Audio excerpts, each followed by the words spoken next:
আমি আহি বহু আগ্ৰহ কৰি থকা বাট চাই থকা সেই ধুনীয়া দিনটো আৰু অসমৰ আমি যিগৰাকীক নতুন অসমৰ স্বপ্নদ্ৰষ্টা বুলি আমি সকলোৱে আখ্যা দিওঁ ভাবোঁ গণ্য কৰোঁ সেইগৰাকী কৰ্মদক্ষ জনপ্ৰিয় মুখ্যমন্ত্ৰীয়ে তেখেতে এটা দীঘলীয়া কাৰ্যসূচীৰে আমাৰ সমষ্টিলৈ অহাকালিলৈ আহিব। আজি আমি ফাইনেল টাচ দিলোঁ সকলোৱে নিজ নিজ দায়িত্ব পালন কৰিবৰ কাৰণে চব সাজু হৈ গ'ল। ফাইনেল টাচ দিলোঁ 4টা ভেন্যুত প্ৰথম আহিয়ে তেওঁ ইয়াত আমাৰ জৰাবাৰী এই খেলপথাৰত তেখেতে প্ৰথম আহিয়ে মুখ্যমন্ত্ৰী মহিলা উদ্যমিতা চেক বিতৰণ অনুষ্ঠানত ভাগ ল'ব আৰু তেওঁ ৰাজহুৱা সম্বোধন কৰিব।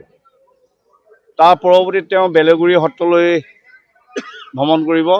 তাত মণিকাঞ্চন সাংস্কৃতিক ফল বেলেগুৰি সত্ৰৰ তাৰ নিৰ্মাণ কাৰ্যত এপাক ভাগ ল'ব।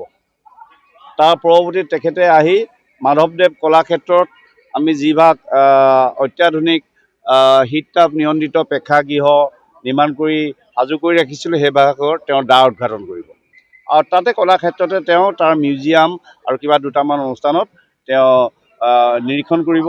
তাৰ পৰৱৰ্তীত তেখেতে পোনে পোনে মাধৱদেৱ বিশ্ববিদ্যালয় নতুন চৌধলৈ যাব। চৌহদটো আৰু নতুন বিশ্ববিদ্যালয় ভৱন তেওঁ ৰাইজক উচৰ্গা কৰিব।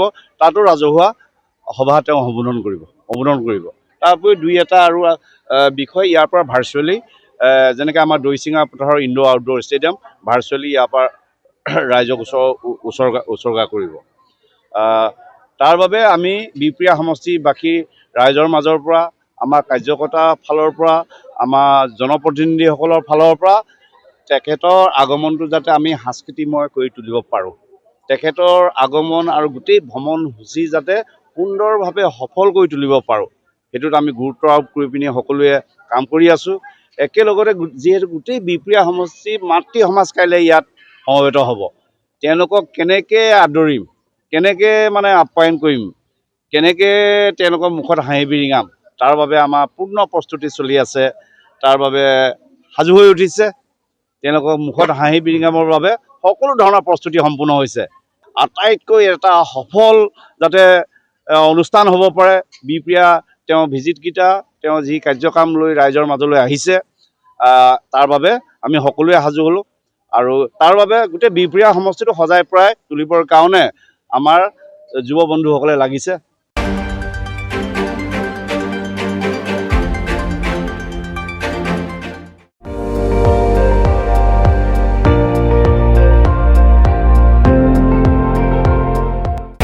আপুনি চাই আছে ND24 সৰ্বশ্ৰেষ্ঠ নহয় সৰ্বোত্তমৰ দৌৰত।